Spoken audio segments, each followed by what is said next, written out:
ప్రభుత్వం అనేది ఫెసిలిటేటర్గా ఉండాలి, అంతే తప్పించి ప్రభుత్వమే అన్నీ చేయకూడదు అన్నటువంటి చంద్రబాబు గారి విధానం. అంటే ప్రతి దాంట్లో ప్రభుత్వపు పని తక్కువ ఉండాలి అన్నటువంటిది, దానివలన ఎదుగుదల ఉంటుంది అన్నటువంటిది. పారిశ్రామిక విషయంలో కూడా ఇట్లాంటి విధానమే తీసుకురావాలనుకుంటున్నారు. పీపీపీపీ విధానం, పబ్లిక్ ప్రైవేట్ పార్టిసిపేషన్ అన్నటువంటి కాన్సెప్ట్లో తీసుకురావాలనుకుంటున్నారు. చాలా మంచి ఆలోచన. ఎందుకంటే ఒక ప్రభుత్వం ఇప్పుడు చాలా వరకు ఇంతకుముందు చంద్రబాబు గారి టైంలో కానీ, ఆ తర్వాత రాజశేఖర రెడ్డి గారి టైంలో కానీ అనేక పారిశ్రామిక పార్కులు ఏర్పాటాయి.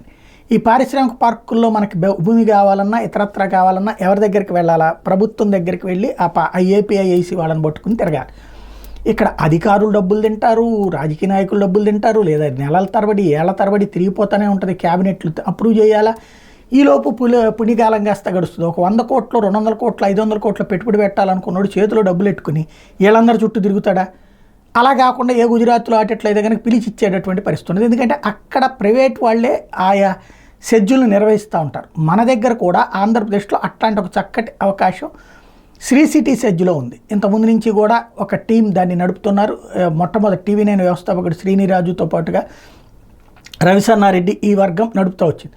వాళ్ళు ఆటోమేటిక్గా ఒక పారిశ్రామికవేత్త ఇంకో పారిశ్రామికవేత్తతో కాంటాక్ట్ అవ్వడం చాలా సులభం. అట్లాగా అనేక పరిశ్రమలు వచ్చినాయి. శ్రీ సిటీ సెజ్ వాళ్ళ వేగంగా అభివృద్ధి చెందిందంటే దేశంలో నెంబర్ 1 పార్క్స్లో ఒకటిగా ఉందంటే కారణం అదే.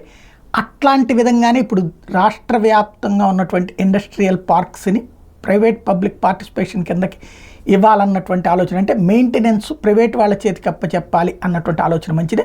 దీన్ని మేబీ వైఎస్ఆర్ కాంగ్రెస్ పార్టీ వాళ్ళు విమర్శిస్తారు, ఏదో వాళ్ళ కులపోళ్ళకి ఇచ్చుకోవడానికి. కానీ ఏ కులపోడికి ఇచ్చుకున్నా పరిశ్రమ పెట్టడానికి వచ్చాడు. ఇప్పుడు ఆ లెక్కనైతే శ్రీ సిటీ సెజ్ వచ్చేటప్పటికి ఎంత సక్సెస్ఫుల్గా నడిచింది. అందులో అన్ని కులాల వాళ్ళు ఉన్నారు. ఇక్కడ ఏంటంటే ఇండస్ట్రియల్ అయితే ఇక్కడ 2 కోణాలు ఉంటాయి.